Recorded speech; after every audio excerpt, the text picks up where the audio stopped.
की दुनिया से। पाकिस्तानी सुपरस्टार फवाद खान और बॉलीवुड अदाकारा वानी कपूर की लंदन में नई फिल्म अबीर गलाल की शूटिंग मुकम्मल हो गई।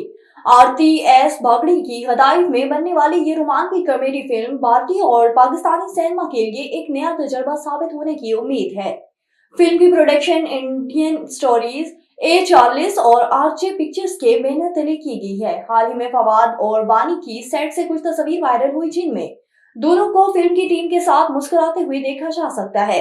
इस तस्वीर में फवाद खान की अहलिया सदफ खान भी उनके साथ मौजूद हैं, जिसने फिल्म के मदाहों के जोश को मजीद बढ़ा दिया है।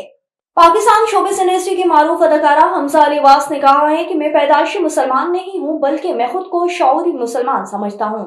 हाल ही में अदाकारा हमजा अली अब्बास ने एक पॉडकास्ट में बतौर मेहमान शिरकत की और अपनी निजी जिंदगी के हवाले से खुलकर बातचीत की। उन्होंने एक सवाल के जवाब देते हुए कहा कि मैं खुद को पैदाइशी तौर पर मुसलमान नहीं समझता, लेकिन शऊरी मुसलमान समझता हूँ जो दीन को समझकर इसकी पैरवी करता है।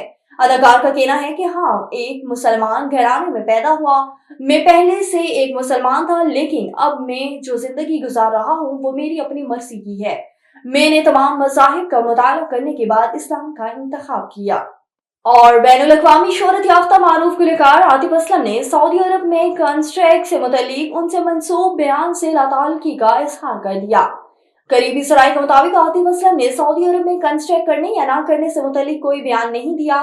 जराये का कहना है कि आतिफ असलम ने ऐसा कोई बयान नहीं दिया जो सऊदी अरब में कॉन्ट्रैक्ट नहीं करेंगे। सोशल मीडिया में आतिफ असलम से मंसूब सीरी बहस बयान सरासर झूठ है। आतिफ असलम माजी में सऊदी दारुल हुकूमत रियाज में परफॉर्म कर चुके हैं।